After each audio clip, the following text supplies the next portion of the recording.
The Doctor, Clara and Rixie are trapped on an alien street in London that is hidden from the rest of the world. A shielder, the immortal hybrid girl, is taking care of some of the most dangerous creatures in the universe. Not everyone will get out alive. One of them must pay the price and face the Raven. Welcome, friends and companions. How are you today? Sci-Fi and Fantasy fans meet on this channel for fun chats about their beloved books, movies, series, and franchises. We also talk about food and drinks, music, and sport. And we don't do religion or politics because that are not entertainment topics.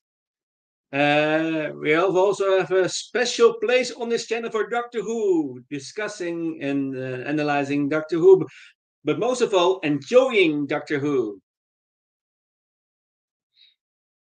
Random Entertainment Channel. Because we'll discuss everything that involves entertainment, including movies and series, books and music. Random Cause will broadcast on non-fixed times, actually on many different times. You need to subscribe to this channel to know what time the broadcast is. As you can see, Random also cause will have no guests or different guests. It depends on what you join me in the live stream or panel. If you want to join me in a live stream, feel free to contact me via Discord server. You can send me a message in private or on the server itself. Or you can contact me via YouTube, put your comment under one of the videos, and we will look what is possible, my friends and fellow Wolvian. The Discord server is called Random Entertainment Channel. Tag Doctor Who, and you find my server very quick because I bump the server very regularly. So cheers, mate, and have lots of fun. Your host, Enigmatic Joker. That's me. That's me. That's me. So today we'll do a 12th Doctor story called Face the Raven. Some general info about this story.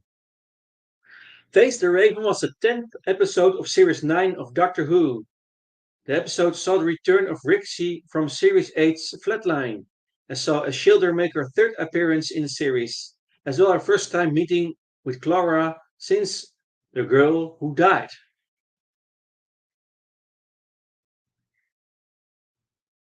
Significantly, the climax of this episode marked the death of companion Clara Oswald.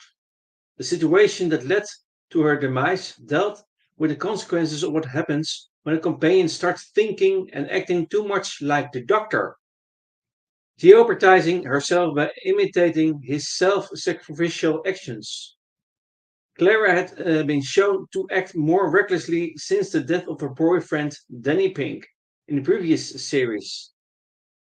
The Doctor, having to face the loss of Clara, would set the stage for the climax of the series 9 arc.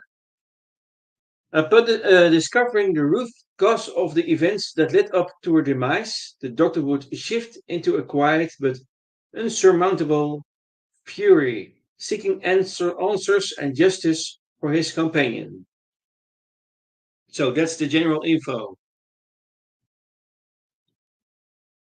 We'll dive now to the plot.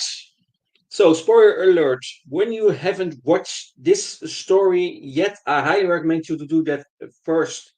You can decide for now if you want to continue to listen or listen later. So, take a break. And off we go.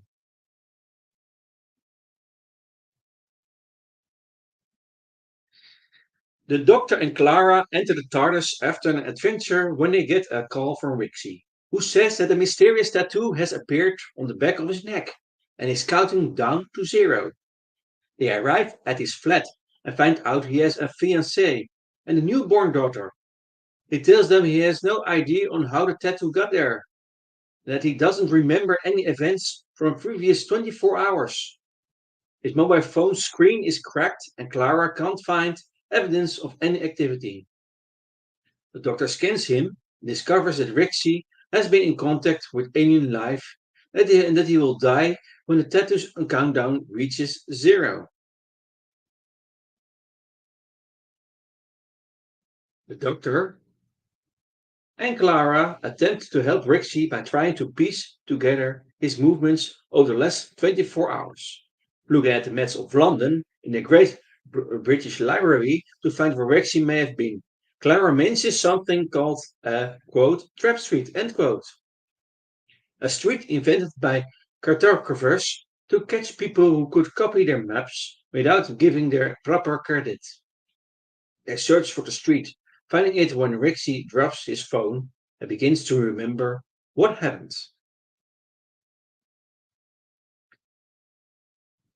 Entering the alley that contains the street, they find that it is occupied by, quote, refugees, end quote, of various alien species who appear human by use of a telepathic field. Soon they encounter a shielder who is, quote, Major Me, end quote, of the street.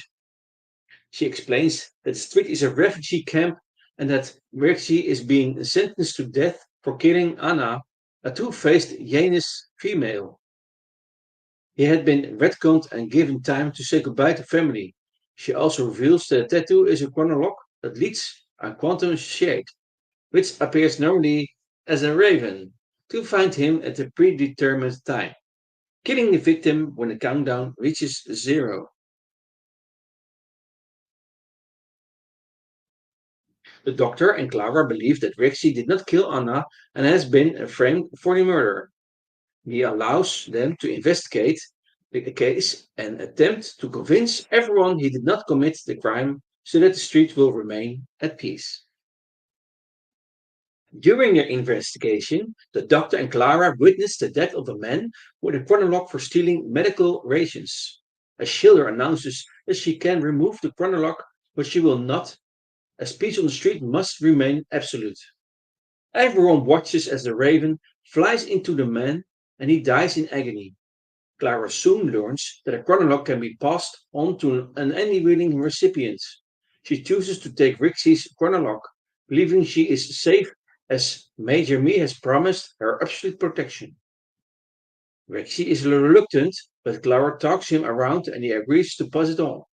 He does so, leaving Clara with 33 minutes. When asking other questions, the doctor discovers that Rexy tried to call the doctor when he had found out he was in the trap street. This causes the doctor to speculate that Me was trying to get him to come to the street.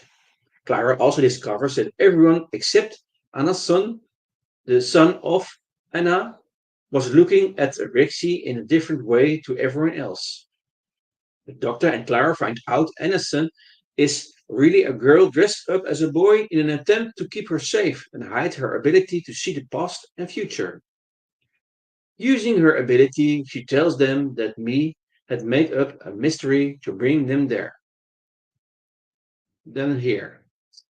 So they all go to where Anna's body is and found out she's alive inside a stasis chamber, which can be only unlocked by the TARDIS key. It appears that this was all a trap to allow Me to gain possession of the TARDIS. Despite this, the doctor uses his key to open the chamber, as he refuses to deprive a girl of her mother. His wrist becomes trapped, and a teleport bracelet is wrapped around his arm. Me arrives and tells them that this was never about the TARDIS. Me was contacted and told if she wanted to street kept safe and secret, she had to hand over the doctor, who is to be teleported away. Me asks for his confession dial, which the doctor hands over. She goes to remove the chronologue from Rixie, but discovers that Clara now has it. Me is stunned and horrified at this. She protests, insisting that she never meant to harm anyone. Clara is confused at this, causing the doctor to ask about how she knew how to remove it. She says that Rump told her that she can pass it on, but before she can say the rest, she suddenly pauses with dawning comprehension. So Me finishes with, quote, but you can't cheat it all together, end quote. Rexy, shocked, says that Clara didn't tell him that and asks to have the chronologue back. But Me says that she had made an arrangement with the Shade not to kill Rexy, and Clara had broke that contact by accepting the chronologue. Me cannot take it off her or give it back to Rexy. Clara is doomed to die. The doctor, refusing to accept this fact, admits to Clara he cannot save her. He then turns on Me and insists she can't. Me says she can't, and the doctor becomes furious, threatening to unleash hell on her for all of time and the secret of Trap Street, promising to bring units, the Zygons, Cybermen, and even the Daleks. He promises he will see to it Trap Street and everyone on it is obliterated unless she saves Clara. He tries to calm herself by pointing out the doctor wouldn't do such a thing. He then furiously yells, quote, the doctor is no longer here. You are stuck with me. End quote. Clara is shocked by the doctor's anger and tries to calm him down. She makes him promise that he will not harm or take revenge on anyone because of what happened, reminding him why he became a doctor. As the doctor starts to speak, Clara silences him with a hug, telling him that everything he is about to say she already knows. Clara touches the doctor's face in sadness. The doctor, in turn, tenderly kisses her hand. When the chronologue counts down to 0, Clara goes outside to face the raven. The doctor follows and watches her from afar in despair. As she stands there waiting for the raven, she asks herself to be brave. The raven strikes Clara, causing her to scream in pain. The black mist of the quantum shade comes out of her mouth as she drops to the ground. The doctor returns inside and tells Me, in quiet fury, that what Clara said was not to save him, but to save her. He says he will do what he can to follow Clara's wishes, but advises her to stay out of his way, saying that the universe can be a small place when he is angered. Numb at the doctor's anger, Me teleports him away. Sometime later, Rixie is seen putting the finishing touches on his latest bit of graffiti, a mural dedicated to Clara in the front entrance of the now abandoned TARDIS. And that, my friends, is the end of this story called Face the Raven. I will name some cast members. The 12th Doctor is played by Peter Capaldi. Clara is played by Jenna Coleman. Ashildr is played by Mason Williams. Rixie is played by Joy Van Wade. Jen is played by Naomi Aki. Cable is played by Simon Manayonda. Rump is played by Simon Paisley Day. Aniston is played by Letitia Wright. The chronologue guy is played by Robin Solms. The alien woman is played by Angela Clerkin. The Hebrian woman is played by Carolyn Bolton. And the elderly woman is played by Jeannie Lee. These are some of the cast members. We're going to do some world building. So, the Doctor and Clara visited the, quote, second most beautiful garden in all of time and space, end quote, where Clara saved the Doctor from marrying a, quote, giant sentient plant thing, end quote. Another thing is that the Doctor threatens Me to save Clara, saying that he will bring units, the Zygons, the Daleks, and the Cybermen down on her Trap Street. Another thing is that an 80s classic volume 3 poster is seen. And Me mentions she has been in the Trap Street, quote, since Waterloo. It's in the 19th century, actually, 1812 or something. So the Doctor believes she is referring to the Battle of Waterloo. However, she corrects him, saying that she meant the Waterloo Station in fact. Ah, another thing, role building in relation to shopping. A shop on a trap street is called Roskildes. And another thing in shopping is that the shop boss and the cafe assist. A third is seen, as well as a brew dog and a queen's waltz. Some world building in relation to technology. Me uses a teleport bracelet to transport the doctor away from the trap street.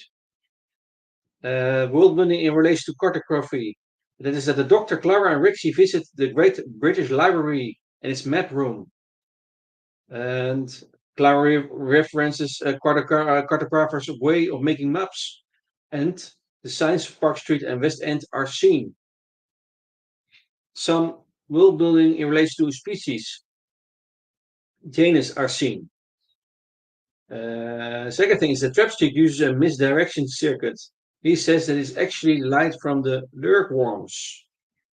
Third thing is that a quantum shade is seen. And the fourth thing is that the creature tries to eat Clara. Some world building in relation to cultural references. So there's a poster on the wall of the alley which shows the diagram of a flux capacitor. And from Back to the Future, it's with Marty, in fact, Mike G. Fox, the actor. So, and there's also, and the writing on it says, quote, DeLorean, end quote, in Arabic, the main alphabet in Star Wars, in fact. And last thing in world building, and that's in relation to influences. The trap street has been compared to Dighton Alley from Harry Potter. Sarah Dollard, that's the writer of this story, explained that her script described the street's appearance quite differently. But designer Michael Pickwood had other ideas. So now we'll do some story notes. The episode had the working title of Trap Street. Another thing is that this is the first television story to feature the 12th Doctor in a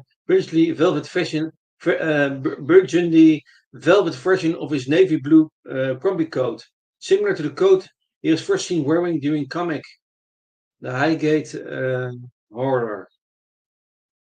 That also remind me of Third Doctor's clothes.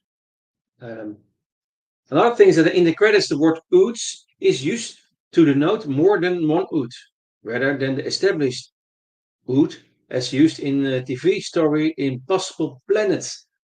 And that is with David Tennant and Rose Tyler in it. And this story is in fact a two-part story. On, the Satan Pit is the continuation of the Impossible Planet.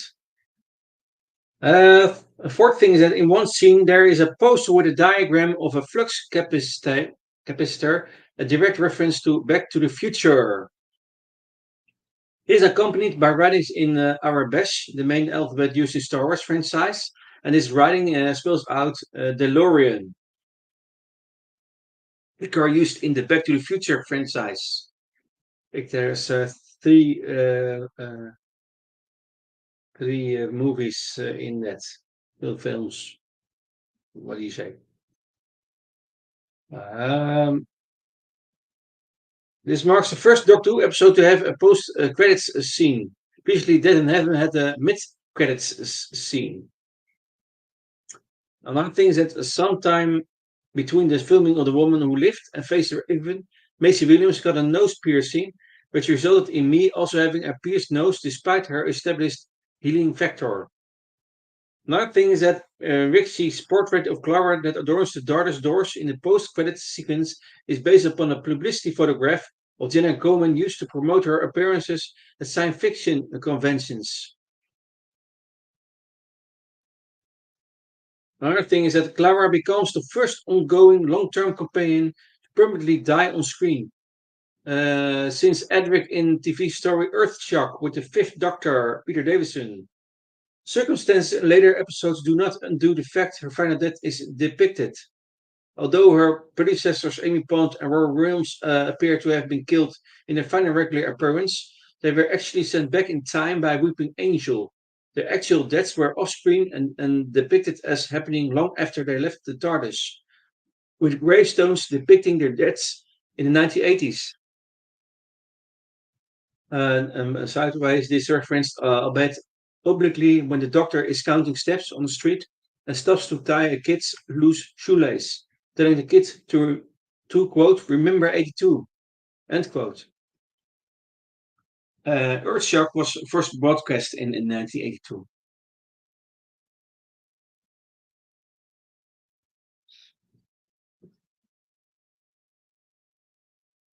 Um, Another story notes that the episode originally opened with Rexy summoning the Doctor and Clara away from a poker game, which also featured Jeremy Clarkson, Bill Hickok, and Jane Austen. In later draft, Clarkson was replaced with Russell Brand.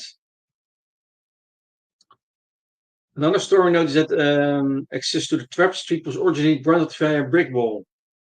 An indoor sketch upon it became real. Another note is that there were original adipose living in the refuge, which was said to have existed for 108 years.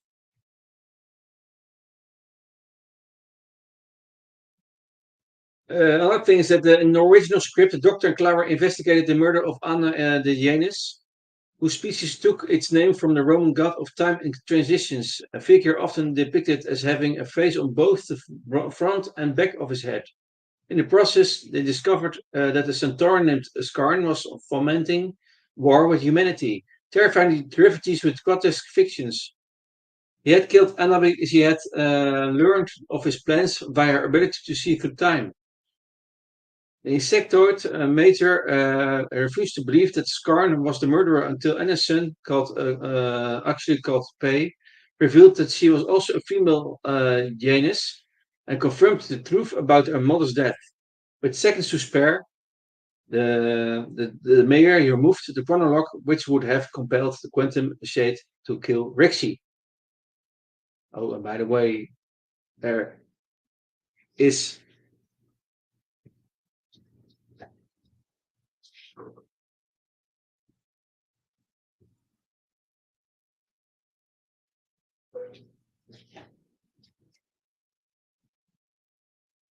okay.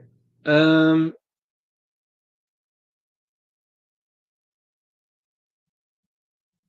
that is with the Janus. That's also a thing within the last broadcast, last new episode of Doctor Who called 73 Yards. Also Janus. Oh, maybe serve some link. Investigate. To investigate.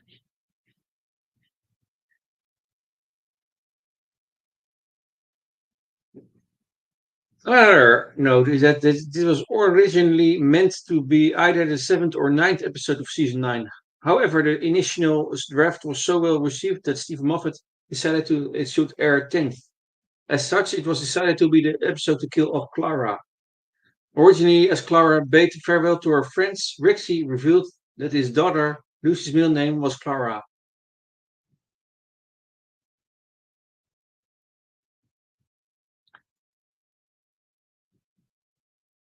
Um,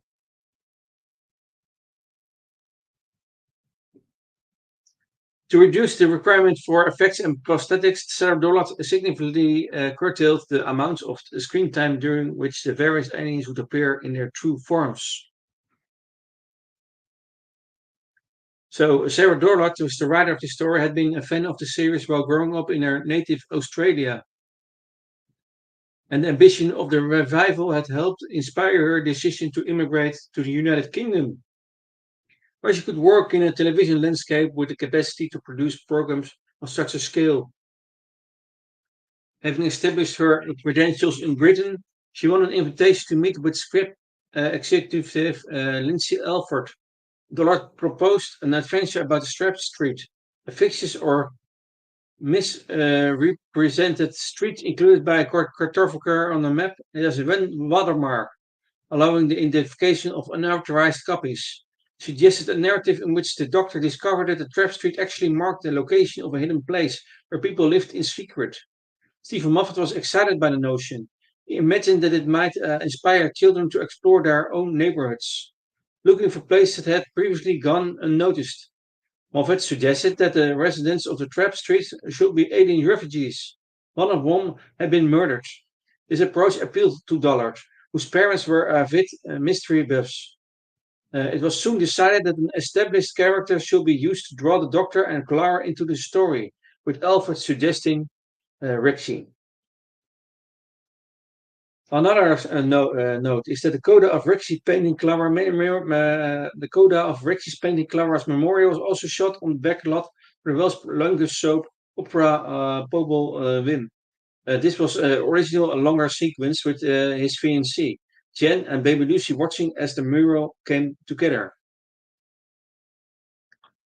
Another thing is that in the sequence where Clara takes the tattoo from Rixie, she was scripted to reveal his full name while persuading him, Christopher Riggins. Another thing is that a deleted scene saw the Doctor carrying Clara's body indoors and ordering Ashilda not to wipe Rixie's memory, so that Rixie can tell Clara's family and take care of her body. Another deleted scene saw grief-stricken Rixie reuniting with his wife after Clara's death. Also, the episode comprised Block 10 of Season 9. It was initially paired with Sleep No More as Block 5 until it was decided that it would be split up. At one point, it was deferred to Block 7. So sometimes there's some changes in that. Another thing is that Jenna Coleman claimed that she hadn't. Jenna Coleman claimed that she hadn't yet been made aware of Clara's arc when she shot her death scene.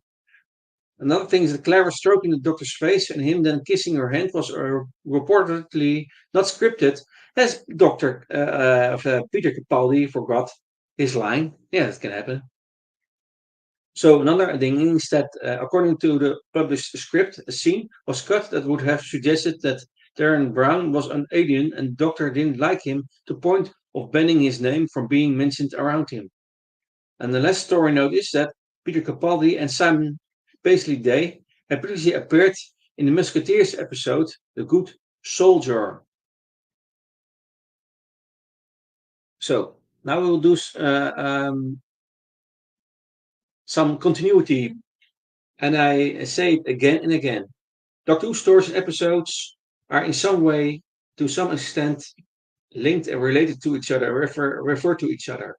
So some continuity and interpretation. The Doctor and Clara reunite with Rixie, and that is in TV story Flatline.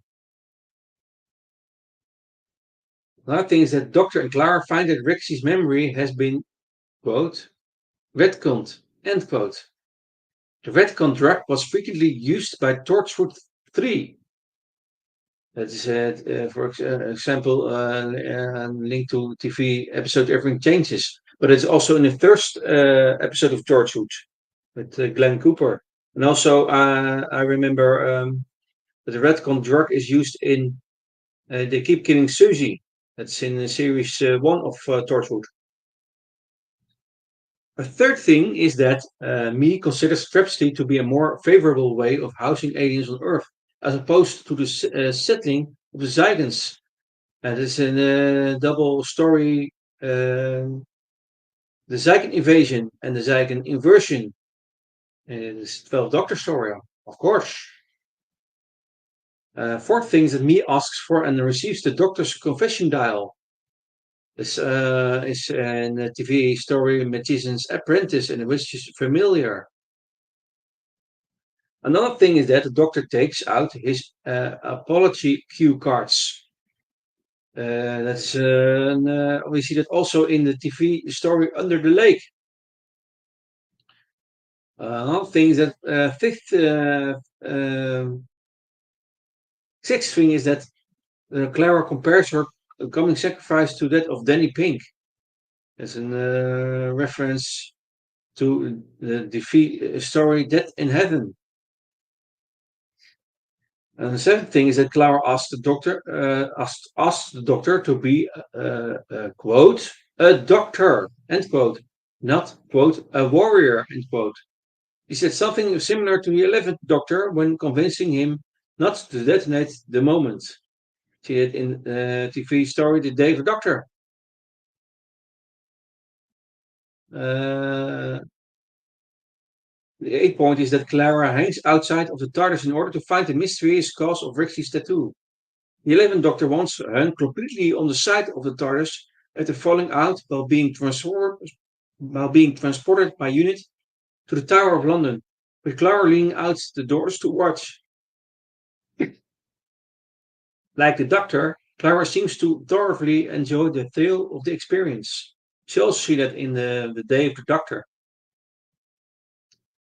Another thing is that Me reminds the Doctor of her photo bombing Clara, telling him it was her way of letting him know she was doing well. Uh, there's in relation to the TV story The Woman Who Lived.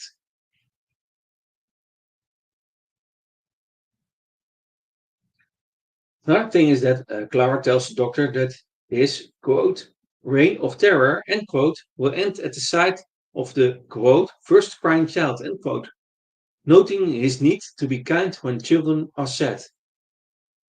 There's a relation link with the beast below, the 11th Doctor, and David Doctor and the girl who died.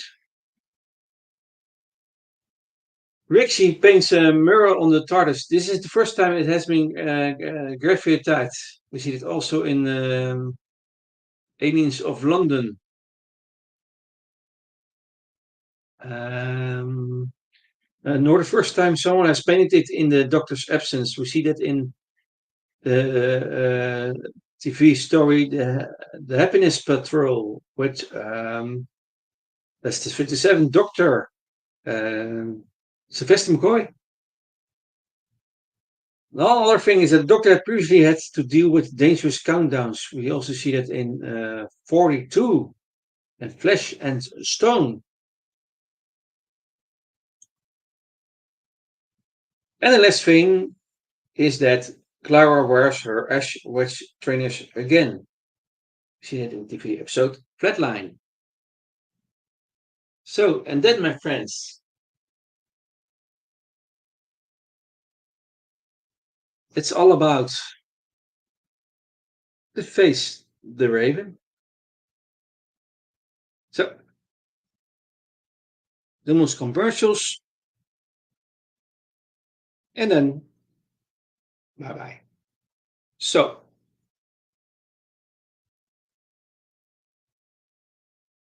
why is this called Random Entertainment Channel?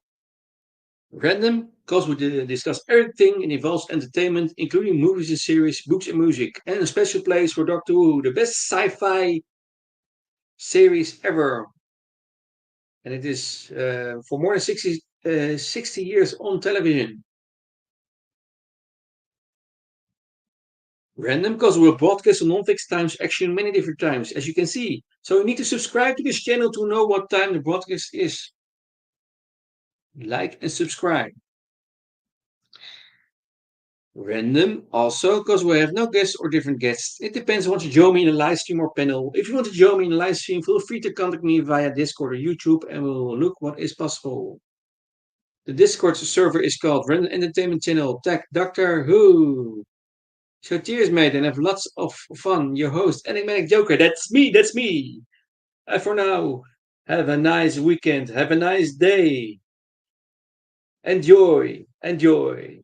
Bye bye. See and hear from you. Hello. Yeah. Bye bye.